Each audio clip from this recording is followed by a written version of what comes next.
These serial killers are way smarter than you think. The shocking truth. These serial killers are smarter than you think. What distinguishes their minds? How did they stay free?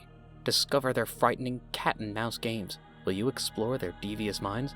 This tour will test your knowledge about killers' thoughts. For a moment, contemplate human intelligence. Perhaps the best way to examine it is through an IQ test. While not a perfect predictor of IQ, the exam provides a somewhat reliable and standardized method of measuring and summarizing someone's intelligence. An average person has an IQ of 95 to 105. The typical serial killer has an IQ of 94.5, slightly below the bottom end of the range. According to the statistics, repeat killers are marginally less intelligent than the average member of society. What do you think? However, there are numerous exceptions to the norm. In reality, serial killers exist at all levels of human intelligence. But what can we take away from this? Is there a link between a killer's intelligence and their crimes? Let's see if we can figure it out.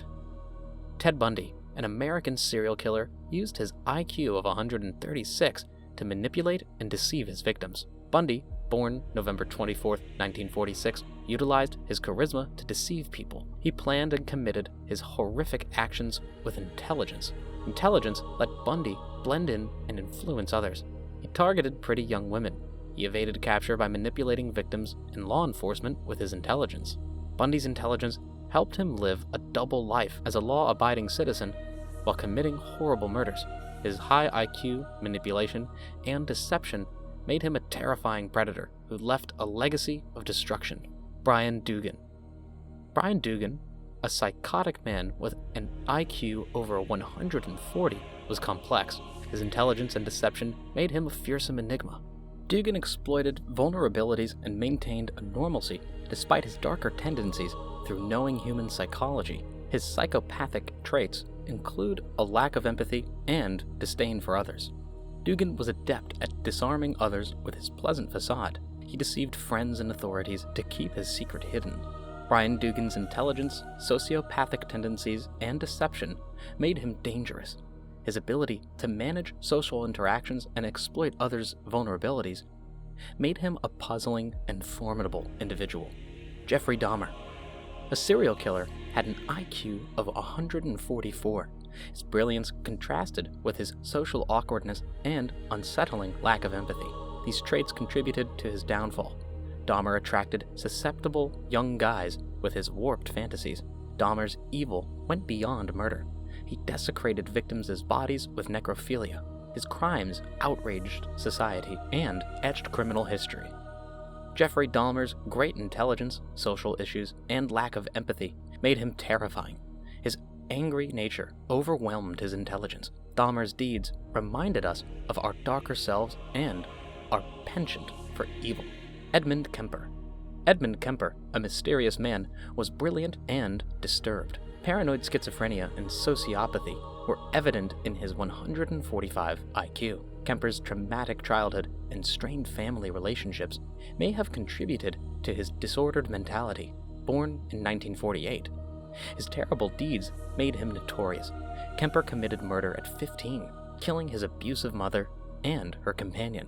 After killing his grandparents, he surrendered himself in beginning his journey into darkness. Kemper's high IQ and psychopathic characteristics allowed him to manipulate and lie easily.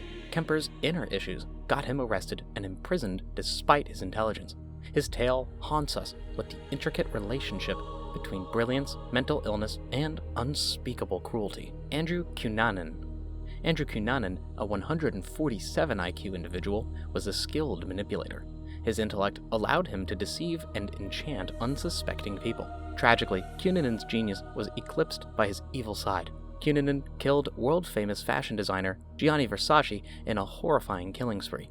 He evaded law enforcement and left a wake of dread and devastation, demonstrating his intelligence.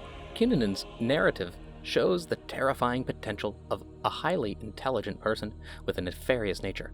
It reminds us that intelligence alone does not imply morality or virtue, and can be used to cause great harm. Carroll Edward Cole. Carroll Edward Cole, a man with 152 IQ, was traumatized and psychopathic. Cole's childhood was marred by abuse and neglect, which may have shaped his subsequent behavior. He confessed to murdering many people. Coles' evil impulses overwhelmed his intelligence. His high IQ, usually associated with intelligence and creativity, seemed to fuel his evil. He could reason and manipulate people to commit his crimes unobserved. Coles' confession to several killings shocked society, who couldn't believe such a smart guy could be so evil. His case is a disturbing reminder that intellect does not guarantee morality, and that the complexity of human behavior continues to confound and upset us. Charlene Galago, a 160 IQ woman, was infamous for her husband Gerald's horrific actions. Charlene regrettably joined their criminal actions despite her intelligence. The Galagos terrorized their victims with kidnapping, murder, and mayhem. Charlene's brilliance helped Gerald plan and execute their crimes with terrifying efficiency. Charlene's involvement startled and frightened many. Her inhumane behavior was unfathomable. He is a harsh reminder that brilliance does not guarantee virtue. Her story shows that even gifted people can be evil. Thank you for watching. Like and follow our channel.